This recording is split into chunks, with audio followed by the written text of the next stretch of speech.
Hello everyone and welcome back to the channel. Today, we're diving into a developing story out of Ingersoll, Ontario, where the future of the General Motors CAMI assembly plant and its 1,100 workers hangs in the balance. Tensions are running incredibly high, and the latest statements from the union are nothing short of dramatic. The head of Unifor Local 88, the union representing the workers, has drawn a firm line in the sand.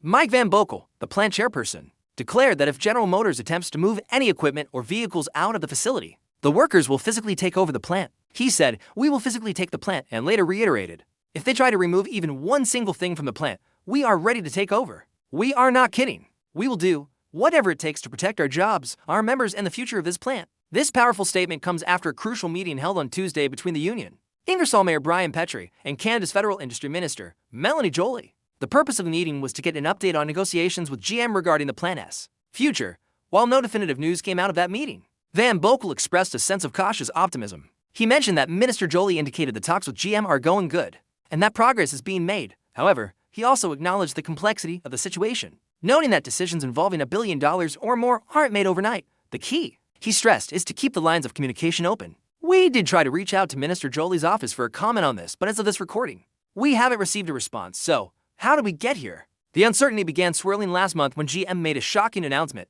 They would be stopping production of the electric-powered BrightDrop delivery van at the CAMI plant for good. This was a major reversal. Work at the plant had initially been halted back in April, but at that time, GM had said they planned to resume production in the fall. The reason given for this permanent stop was low customer demand for the BrightDrop van. This news sent shockwaves not just through the workforce, but through the entire local economy, as the loss of production at a major plant like CAMI has wide-reaching ripple effects on smaller businesses in the area. In response to GM's announcement, Minister Joly took a firm stance. On October 23rd, she gave General Motors a 15-day deadline to provide a clear plan for the next steps for the Ingersoll plant. That deadline has now come and gone, and the community is still waiting for concrete answers.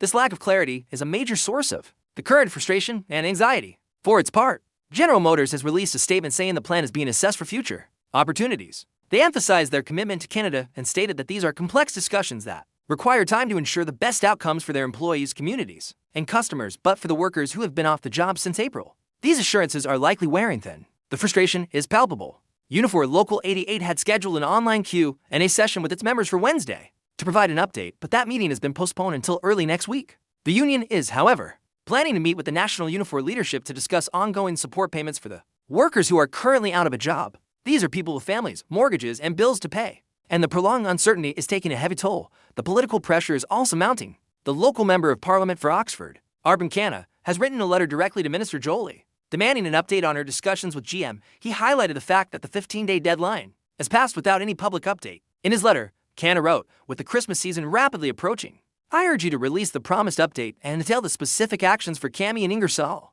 Our community is terrified of what the future holds and is anxiously waiting." This sentiment perfectly captures the mood in Ingersoll and the surrounding area. It's a community built on the foundation of this plant, and the fear of what might happen is very real. The union's threat to occupy the plant is a measure of their desperation and their resolve. They are sending a clear message to GM and to the government that they will not let these jobs disappear without a fight. This story is a powerful example of the human impact of large-scale corporate decisions. It highlights the vulnerability of communities that depend heavily on a single industry or employer. The CAMI plant was once a symbol of the future, a hub for electric vehicle production. Now, it stands as a symbol of uncertainty. The workers' message is loud and clear: nothing comes in and nothing goes out. They are essentially blockading their own workplace to protect it.